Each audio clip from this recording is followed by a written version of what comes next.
சென்னையில் திமுகவிற்கு எதிராக பேட்டி அளித்தவரின் வீடு புகுந்து அவரது சகோதரியின் ஆடைகளை கிழித்து திமுக ரவுடி கும்பல் அட்டூழியம் செய்துள்ளது.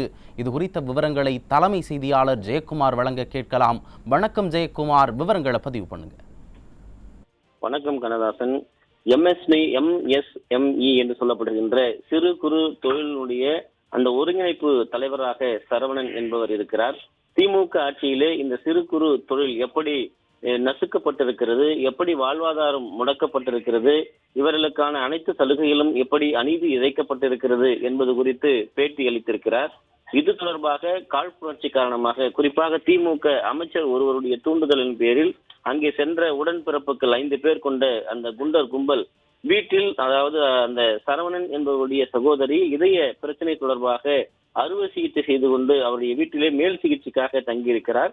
அந்த வீட்டிலே சரவணன் என்பவருடைய மனைவி அங்கே இருக்கிறார். குறிப்பாக மைதிலி என்பவர் இருக்கிறார். இந்த இரவு 9ஆம் தேதி இரவு 8 மணி அளவிலே இந்த குண்டர் கும்பல் உள்ளே நுழைந்திருக்கிறது. அப்பொழுது வீட்டினுடைய மொட்டை மாடி பகுதியிலே சரவணன் இருந்திருக்கிறார். வீட்டில் தனியாக இருந்த 2 பெண்களையும் எங்கே இருக்கிறான் சரவணன் என்று கேட்டு அந்த குண்டர் கும்பல் இந்த பெண்களை தாக்க தொடங்கி இருக்கிறார்கள். ஒரு இதயமே இல்லாத ஒரு நபர்கள் என்பதற்கு அடையாளமாக சொல்லலாம் என்றால் திமுக நிர்வாகிகளைத்தான் சொல்லலாம். ஏனென்றால் எந்த சூழ்நிலையும் தங்களுடைய தேவைகளை அவர்கள் சரி செய்து கொள்ள வேண்டும், மற்றவருடைய துயரத்தில் அவர்கள் பங்கெடுத்துக் கொள்ள மாட்டார்கள். ஊடக வரலாற்றில் ஒரு பெண்ணுக்கு ஏற்பட்டிருக்கிற அநாகரிகத்தை, அவருடைய ஆடை கிழிக்கப்பட்டிருக்கிறார்கள், குறிப்பாக அவருடைய பாலியல் ரீதியாக தொல்லை கொடுக்கப்பட்டிருக்கிறது. அந்த காட்சிகளை காட்ட முடியாத ஒரு நிலைமையில்தான் நாம் இந்த செய்தியை தற்போது ஒளிபரப்பிக் கொண்டிருக்கிறோம்.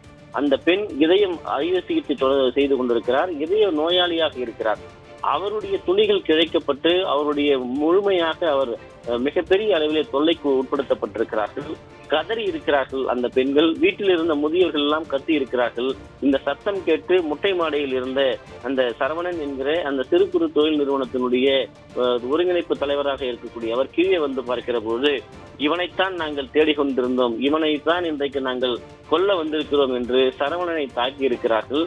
அவர் தாக்குதலுக்கு உள்ளாகி இருக்கிறார். குறிப்பாக திமுக அரசுக்கு எதிராக இனிமேல் பேசினால் குடும்பத்தோடு உங்கள் அனைவரையும் கொலை செய்து விடுவோம் என்று மிரட்டி இருக்கிறார். இது தொடர்பாக பாதிக்கப்பட்ட சரவணன் மருத்துவமனைக்கு சென்று சிகிச்சை பெற்றிருக்கிறார். அதே நேரத்திலே பாதிப்படைந்த அவருடைய சகோதரிக்கு மீண்டும் அவர் தனியார் மருத்துவமனைக்கு அழைத்து சென்று சிகிச்சை அளிக்கப்பட்டிருக்கிறது.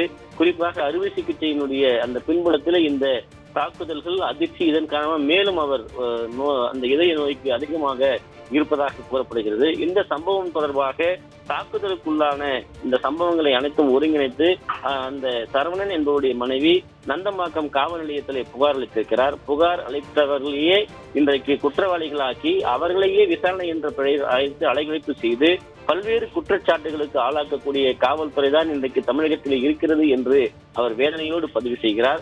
நந்தம்பாக்கம் காவல் ஆய்வாளரும் உதவி ஆய்வாளரும் 12 மணி நேரம் புகார் அளித்தவரையே விசாரணை என்கிற பெயரில் சித்திரவதை செய்திருக்கிறார்கள்.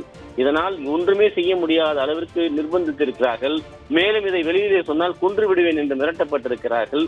இந்த நிலையிலே அவர் நீதிமன்றத்தை நாட முடிவெடுத்திருக்கிறார். தமிழக காவல்துறை மூலமாக நமக்கு எந்த விதமான நன்மையும் கிடைக்கப் போவதில்லை என்பதை உணர்ந்திருக்கிறார்.